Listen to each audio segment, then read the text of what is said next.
Chapter का नाम है इंटीग्रल्स,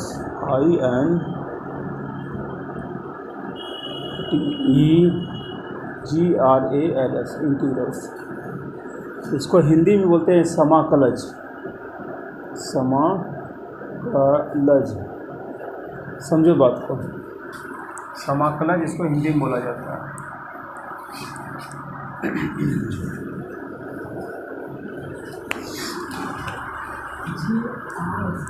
इंटीग्रल्स होता क्या है ये समझो। हाँ क्या बोले? INTEGRALS, integrals. सबसे पहले हम लोग एक फलन के बारे में सोचते हैं। इसको समझने के लिए एक फलन के बारे में सोचते हैं। मान लो कि एक फलन तुम्हारा f(x) है, जिसका नाम हम लोग y रखें। सबसे पहले क्या किए, एक फलन ले लिए, f(x) एक फलन है जिसका नाम क्या रख दिए, y रख दिए। ध्यान दो। अब हम लोग क्या देख रहे हैं कि इस फलन को यदि हम लोग अवकलज निकालते हैं या अवकलन करते हैं तो इसको लिखते हैं dy/dx, समझ गए ना। और यहाँ हो गया df(x/dx), और ये f(x) जो है अवकलन करने के बाद f' बन जाता है। बात समझे? तो हम लोग इसको बोलेंगे अवकलज। क्या बोलेंगे? अवकलज बोलेंगे, अवकलज। बात समझो यहाँ पर। अब क्या हो गया, ये फलन था, ये क्या था, फलन था। इस फलन का हमने क्या किया, अवकलज निकाल दिया। कोई दिक्कत? अब इसी अवकलज का हम लोग इंटीग्रेशन करेंगे। इंटीग्रेशन का साइन यही हो गया, ये हो गया यहाँ पर f'(x), ठीक है। जब हम लोग इसका इंटीग्रेशन करेंगे तो फिर से यही फलन लौट जाएगा। फिर से क्या लौट जाएगा, f(x) लौट जाएगा। तो ये जो लौटा हुआ जो फलन है, पहले वाला फलन, इसी को बोलते हैं हम लोग क्या, समाकलज। क्या बोलते हैं इसको? समाकलज। तो समाकलज जो है मूल फलन के बराबर होता है। जो मेरा शुरू का फलन है वही हमारा समाकलज हो। समझ गए बात को? और ये क्या है, ये जो तुम्हारा अवकलज है, यहाँ पर ना अवकलज है, इस अवकलज का नया नाम यहाँ क्या हो गया, समाकल्य। क्या नाम हो गया? समाकल्य, ठीक है। इसका नाम हो गया समाकल्य। यहाँ पर dx नीचे लिखाता है, यहाँ dx बगल में लिखाएगा। बात समझ आ रही है? और ये हमने क्या किया, यहाँ पर हमने समाकलन किया। समाकलन एक प्रक्रिया है। यहाँ पर हम, और पिछले वाले में यहाँ पर क्या किया, अवकलन किए। अवकलन भी एक प्रक्रिया है। अवकलन करने पर अवकलज निकलता है और समाकलन करने पर समाकलज निकलता है। तो नोट में बोल सकते हो, अवकलन करने पर, अवकलन करने पर अवकलज, अवकलज निकलता है। और दूसरा हो गया समाकलन करने पर समाकलज निकलता है, ठीक है। समाकलन क्या है, अवकलन का ही उल्टा होता है, ठीक है। समाकलन, समाकलन अवकलन का उल्टा, उल्टा होता है। बात समझ में आ रही है? अवकलन हो गया, समाकलन का उल्टा होता है। अब देखो, समाकलन तुम्हारा दो तरह का होता है। समाकलन दो तरह का होता है। एक हो गया निश्चित, एक हो गया निश्चित, एक हो गया अनिश्चित। दो तरह का समाकलन बनता है, एक निश्चित और एक अनिश्चित। अनिश्चित समाकलन में किसी न किसी कांस्टेंट को जोड़ा जाता है। जैसे हम लोग यहाँ पर f(x) निकल गया, अब साथ में हम लोग एक कांस्टेंट को c जोड़ देंगे, ठीक है। c जोड़ो या k जोड़ो, ये दोनों ज़्यादा फेमस है। तो हम लोग बोलेंगे कि अनिश्चित समाकलन में किसी कांस्टेंट को जोड़ा जाता है। अनिश्चित समाकलन में समाकलज के साथ समाकलज के साथ कोई अचर जोड़ा जाता है। ठीक है, कोई दिक्कत? जहाँ तक तो देखो, अवकलन और समाकलन दोनों क्या है? दोनों एक प्रक्रिया है, दोनों प्रक्रियाएं जिसको प्रोसेसेस बोलोगे, प्रोसेसेस है। ठीक है, ये पॉइंट हो गया। दूसरा पॉइंट हो गया कि अवकलन का उल्टा समाकलन होता है। ठीक है, इसलिए हम लोग समाकलज को प्रति अवकलज भी कहते हैं। प्रति अवकलज भी कहा जाता है।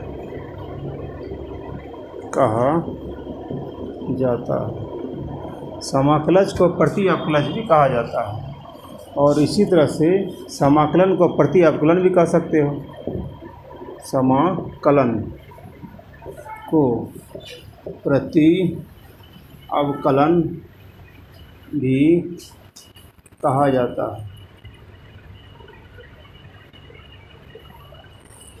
ठीक है, इसके बाद अगला पॉइंट हो गया, किसी फलन का अवकलन करने पर अवकलज मिलता है और उस अवकलज का समाकलन करने पर मूल फलन लौट आता है। ठीक है, इसी को लिख देते हैं, किसी फलन का अवकलन करने पर अवकलज मिलता है। अवकलज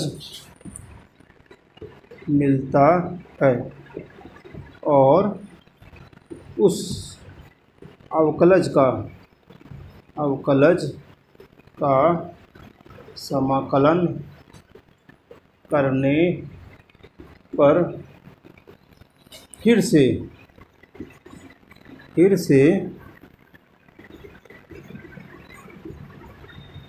मूल फलन मिलता है, जिसे समाकलज भी कहते हैं। जिसे समाकलज भी कहते हैं।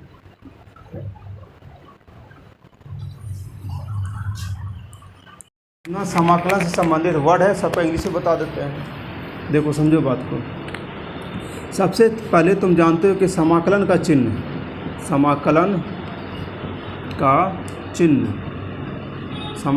होता है इस तरह से समाकलन का चिन्ह होता है। ठीक है, और जो है, जैसे हम लोग अवकलन किसी के सापेक्ष में करते हैं, समाकलन भी किसी के सापेक्ष में करते हैं। ठीक है, अवकलन और समाकलन दोनों किसी चर के सापेक्ष में किया जाता है। किसी चर के सापेक्ष में किया जाता है। किसी चर के सापेक्ष में किया जाता है। सापेक्ष मतलब तुलना करना। सापेक्ष मतलब तुलना करना, किसी चर के सापेक्ष में किया जाता है। अवकलन जब हम लोग करते हैं तो जिसके सापेक्ष में करते हैं उसको नीचे लिखते हैं। जैसे मान लो कि हम लोग df(x/dx) लिखे, यहाँ x हो गया सापेक्ष, x क्या हो गया सापेक्ष, बगल में लिख दिए। और इंटीग्रेशन जब करेंगे या समाकलन जब करेंगे तो यहाँ पर dx या df(x), अब बगल में dx लिखेंगे, यहाँ इसके बगल में सापेक्ष लिखा जाता है। ये हो गया सापेक्ष। कोई दिक्कत? ये हो गया फलन का मतलब जो है ना, समाकलन का चिन्ह, ये फलन हो गया और ये सापेक्ष हो गया। कोई दिक्कत? ये क्या हो गया, फलन हो गया। ये क्या हो गया, समाकलन के चिन्ह हो गया। समाकलन के चिन्ह, समाकलन के चिन्ह। कोई दिक्कत यहाँ तक में? सारा वर्ड पे इंग्लिश लिखा रहे हैं। समाकलन, समाकलन इसको बोलते हैं इंटीग्रेशन, इंटीग्रेशन बोलो या anti derivation, anti derivation, anti derivation. दूसरा हो गया अवकलन, इसको बोलते हैं डिफरेंशिएशन।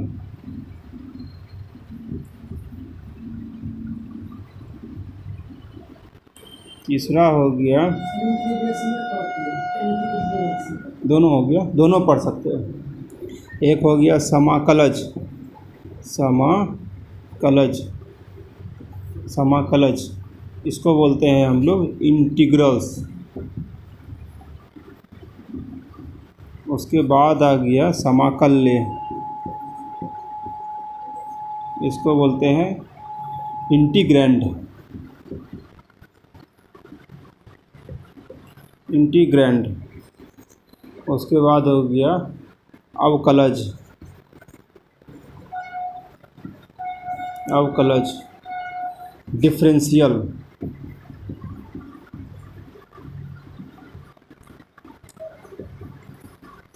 डिफरेंशियल या डिफरेंशियल कोफिशिएंट,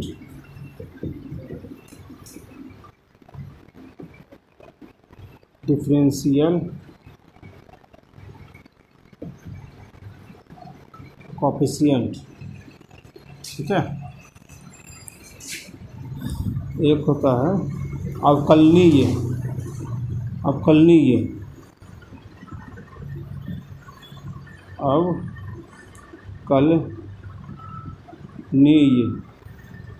इसको बोलते हैं डिफरेंशिएबल,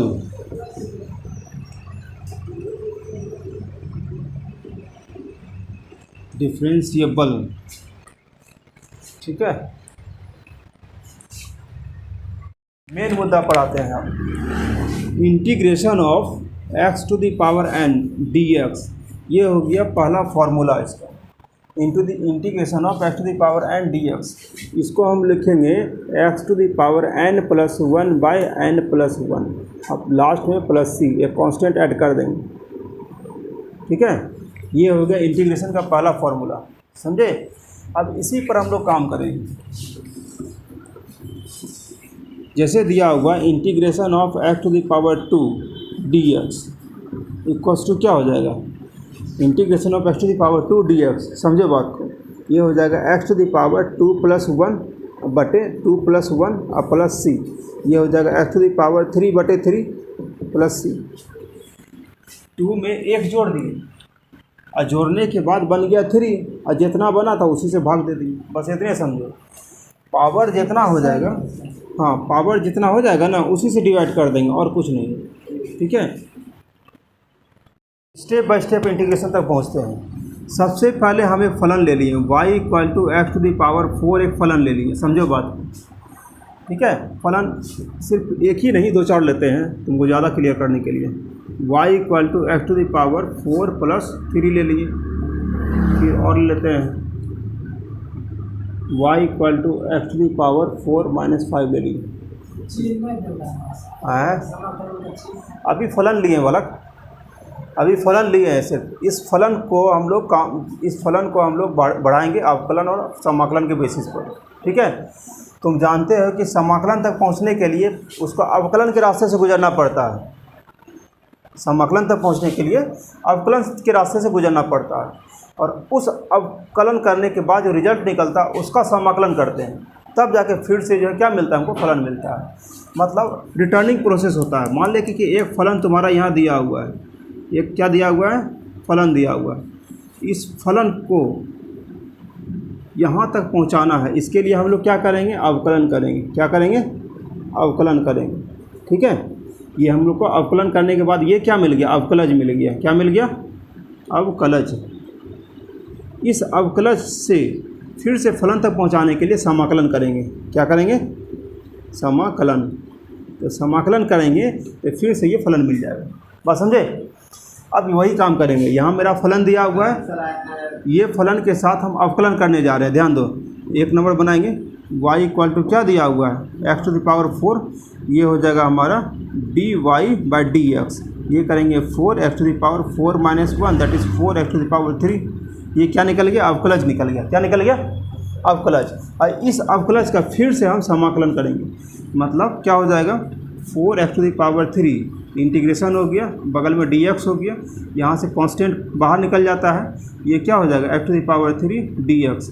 अब यहाँ पर देखो 4x क्या होगा 3 + 1/3 + 1 इक्वल टू 4 इंटू x⁴/4। ये दोनों कट हो गया x⁴। तुमको पुराना फलन क्या था x⁴, वही लौट आया है। समाकलन करने पर मूल फलन लौट जाता है ना, समझो बात को। तो यहाँ पर क्या हो रहा है x⁴ हो रहा है, तो यहाँ प्लस हम 0 जोड़ सकते हैं। यदि बगल में कुछ न है तब प्लस 0 जोड़ सकते हैं, ठीक है, क्योंकि आगे जब बढ़ेंगे इस दोनों का तो भी हमारा कुछ ना कुछ रिजल्ट सामने आएगा। अब देखो लास्ट में हम बताएंगे कि क्यों कांस्टेंट को जोड़ा जाता है। फिलहाल इसको जो है ना कॉपी कर लो, फिर आगे बढ़े। नंबर क्वेश्चन यहाँ दिया हुआ है y = x4 + 3, y = x4 + 3। अब देखो इसका हम लोग पहले अवकलन करते हैं, तो dy/dx equals to dx⁴ + 3/dx। ये कितना हो गया dx⁴/dx प्लस d3/dx। और तुम जानते हो कि x⁴ को लिखोगे 4x3, कांस्टेंट का 0 हो जाता है, तो रिजल्ट क्या बन गया तुम्हारा 4x3 बन गया। अब इसका हम लोग इंटीग्रेशन करते हैं, ठीक है। 4x3 का यदि हम इंटीग्रेशन करेंगे तो जिसके सापेक्ष करेंगे तो उसको बगल में लिखेंगे। डिफ्रेंशिएशन करने में नीचे लिखाता है, तो इंटीग्रेशन करने में बगल में लिखाता है। तो यहाँ से 4 बाहर हो गया x⁴/dx। यहाँ क्या होगा 4x⁴/4 और ये दोनों कट गया, ये क्या आ गया x⁴। देखो पहले वाला फलन क्या था x⁴ था जो कि मिल गया था, दूसरा वाला फलन क्या x⁴ + 3 है जो कि यहाँ नहीं मिला है। हम लोग को क्या करना होगा, ये 3 को लाना होगा। लाने के लिए हम लोग को कांस्टेंट ऐड करना पड़ता है, या तो c ऐड करो या तो k ऐड करो, ताकि पता चले कि कौन सा कांस्टेंट गायब हो चुका है। डिफरेंशिएशन में कांस्टेंट जो है क्या हो जाता है 0 हो जाता है। उसी कांस्टेंट को दिखाने के लिए k या c जोड़ा जाता है। समझे बात को? तो बोल सकते हो कि यहाँ हम लोग इंटीग्रेशन करते समय k या c कोई अचर क्यों जोड़ते हैं? जोड़ते हैं इसलिए क्योंकि वो फलन जो है डिफरेंशिएशन कर करके पहुँचता है, और डिफरेंशिएशन करने के बाद वो फलन 0 बन जाता है। उसको दिखाने के लिए k या c जोड़ा जाता है। बात समझे? अब देखो दूसरा उसी तरह से ये हो गया क्या y = क्या दिया हुआ है x4 - 5, नहीं, फिर से वही काम करोगे dy/dx करोगे, तो ये बन जाएगा कितना बोलो तो, ये बन जाएगा 4x के ऊपर 3 बनेगा, माइनस ये 0 बन गया, यानी रिजल्ट क्या हो गया 4x3 हो गया, ठीक है। अब फिर से इंटीग्रेशन करोगे 4x3/dx, ये वही आ गया x⁴/dx, मतलब x⁴dx। यहाँ हो गया क्या x⁴/4 प्लस k या c कर दो, ये हो गया x⁴ प्लस k, ठीक है। बात समझ आ रहा है ना? क्या किए पहला जैसे काम किए इंटीग्रेशन ऑफ x⁴ dx, क्या निकला मेरा, निकल गया हमारा, ये निकल गया था इंटीग्रेशन ऑफ x⁴ लिए थे, इंटीग्रेशन ऑफ x⁴ नहीं लिए थे, 4x⁴ कितना लिए थे 3 लिए थे, ये लिए थे ना, तो 4x⁴ लिए थे, तो इसका क्या बन गया 4x⁴ + 1/3 + 1 इक्वल टू 4x⁴/4, ये कट गया x⁴ बन चुका, ठीक है। अब यहाँ पर क्या हो गया प्लस k ऐड किए, दूसरा में क्या हो गया तुम्हारा, दूसरा में हो गया था फिर से वही काम किए इंटीग्रेशन ऑफ x⁴, मतलब दूसरा वाला में क्या सारा में एक ही चीज़ आ जाएगा। अब देखो एक चीज़ यहाँ पर क्या हुआ कि फर्स्ट का काम किए, ये k दिखाया किसको 0 को दिखाया, क्योंकि इसके साथ कुछ नहीं है, तो यहाँ फर्स्ट के लिए k क्या हो गया, फर्स्ट के लिए k = 0 आ गया, और सेकेंड के लिए क्या हो गया k = 3 आ गया, k = 3, और थर्ड के लिए क्या हो गया k = क्या हो गया -5 आ गया, है ना। तो कहने का मतलब हो गया तीनों का आंसर सेम निकला, लेकिन जो k जोड़े हैं वो k अपने आप में अलग अलग वैल्यू ले रहा है। k यहाँ पर 0 वैल्यू लिया, दूसरे वाले में किया 3 वैल्यू दिया, तीसरे वाले में किया कितना वैल्यू लिया, -5 वैल्यू लिया। ठीक है।